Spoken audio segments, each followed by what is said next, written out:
بسم اللہ الرحمن الرحیم۔ السلام علیکم ورحمۃ اللہ وبرکاتہ۔ آج کی ویڈیو میں ہم نبی اکرم صلی اللہ علیہ وآلہ وسلم کی چند اہم احادیث کا ذکر کریں گے جو زندگی کے مختلف پہلوؤں کو واضح کرتی ہیں۔ یہ احادیث ہمارے لیے نہایت قیمتی ہدایت کا ذریعہ ہیں، تو آئیے ان احادیث کا مطالعہ کرتے ہیں اور ان کی روشنی میں اپنی زندگی کو سنوارتے ہیں۔ جب آپ صلی اللہ علیہ وآلہ وسلم سلام کرتے تو 3 بار سلام کرتے، اور جب کوئی کلمہ ارشاد فرماتے تو اسے 3 بار دہراتے، یہاں تک کہ خوب سمجھ لیا جاتا۔ نبی اکرم کا انداز گفتگو انتہائی مؤثر اور محبت بھرا تھا۔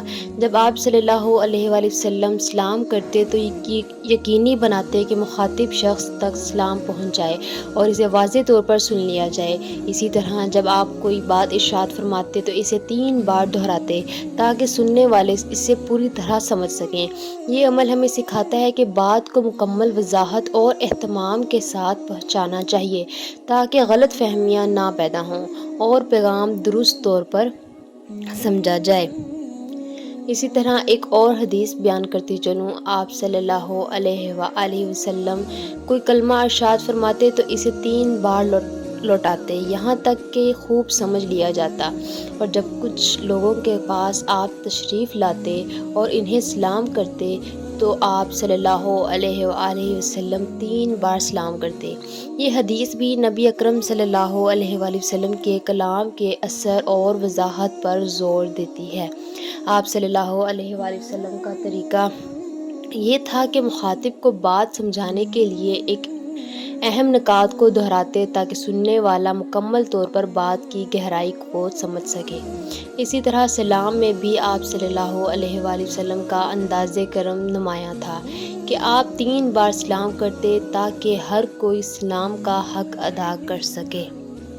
اسی طرح ایک سفر میں رسول اللہ صلی اللہ علیہ وآلہ وسلم ہم سے پیچھے رہ گئے، پھر آپ ہمارے قریب پہنچے تو عصر کی نماز کا وقت ہو چکا تھا یا تنگ ہو گیا تھا اور ہم وضو کر رہے تھے۔ ہم اپنے پیروں پر پانی کا ہاتھ پھیرنے لگے تو آپ نے بلند آواز سے فرمایا کہ آگ کے عذاب سے ان ایڑیوں کی جو خشک رہ جائیں خرابی ہے۔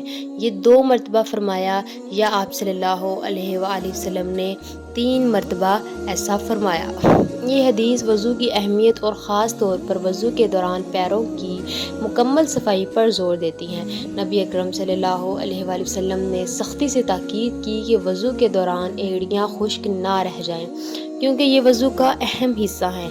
اس حدیث میں وضو کی سنت کی پیروی کی اہمیت کو بیان کیا گیا ہے، اور یہ ایک تنبیہ ہے کہ وضو کی مکمل ادائیگی کا اہتمام کیا جائے تاکہ نماز بھی مکمل طور پر قبول ہو جائے۔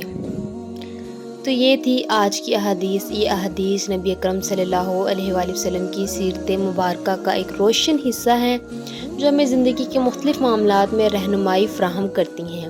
ہم دعا گو ہیں کہ اللہ تعالی ہمیں ان احادیث کی روشنی میں عمل کی توفیق عطا فرمائے۔ ویڈیو پسند آئے تو اسے لائک کریں، شیئر کریں، چینل کو سبسکرائب کریں تاکہ آپ تک مزید احادیث اور اسلامی معلومات پہنچتی رہیں۔ جزاکم اللہ خیرا۔